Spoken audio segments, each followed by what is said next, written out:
সমৃদ্ধির পাকশালায় আপনাদের সকলকে স্বাগত জানাই।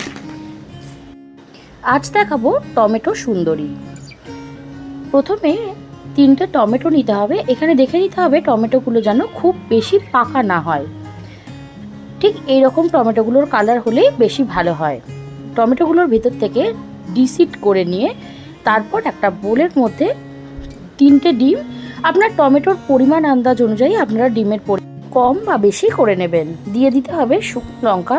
চিলি ফ্লেক্স ছিল না, সেজন্য আমি এখানে শুকনো লঙ্কাকে খুব ভালোভাবে কাটিং করে নিয়েছি। নুন, হলুদ দিয়ে খুব ভালোভাবে ফেটিয়ে নিতে হবে এবং তার সাথে দিতে হবে আপনার টমেটোর ভিতরের যে পেস্টটা ছিল সেই পেস্টটা আমি অ্যাড করে দিয়েছি। এরপর টমেটোর ভিতরে ওই গোলা ডিমটা দিয়ে স্টিম করে নিতে হবে। স্টিম করে নিতে হবে যতক্ষণ না টমেটোগুলো ফেটে না যায়। এরপর পাত্রে তেল দিয়ে দিতে হবে। তারপর খুব ফাইনলি কেটে রাখা পেঁয়াজ খুব সুন্দর করে গোল্ডেন ব্রাউন করে ভেজে নিতে হবে। দিতে হবে হলুদ এবং লবণ। তার সাথে আমি দিয়ে দিলাম রসুন বাটা এবং পেঁয়াজ বাটা।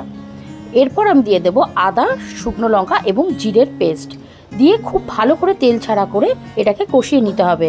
এরপর দিতে হবে সামান্য পরিমাণ চিনি এবং একটু কাশ্মীরি মির্চ। তারপর দিয়ে দিতে হবে একটু মোটা করে কেটে রাখা ক্যাপসিকাম, তার সাথে ছোট্ট ছোট্ট চেরি টমেটোটা আপনারা দিতেও পারেন, স্কিপও করে যেতে পারেন। এরপর আমরা দেখে নিয়েছিলাম যে টমেটোর আমাদের ভিতরের ডিমটা খুব ভালোভাবে স্টিমড হয়ে গেছে। এবার জাস্ট হালকা হাতে একটু নাড়াচাড়া করে নিতে হবে এবং ঢাকা দিয়ে এটাকে খুব সুন্দর করে গ্রেভিটা রেডি হওয়া পর্যন্ত ওয়েট করতে হবে। তাহলেই রেডি টমেটো সুন্দরী। গরম ভাতে এর জুড়ি মেলা ভার। নমস্কার বন্ধুরা।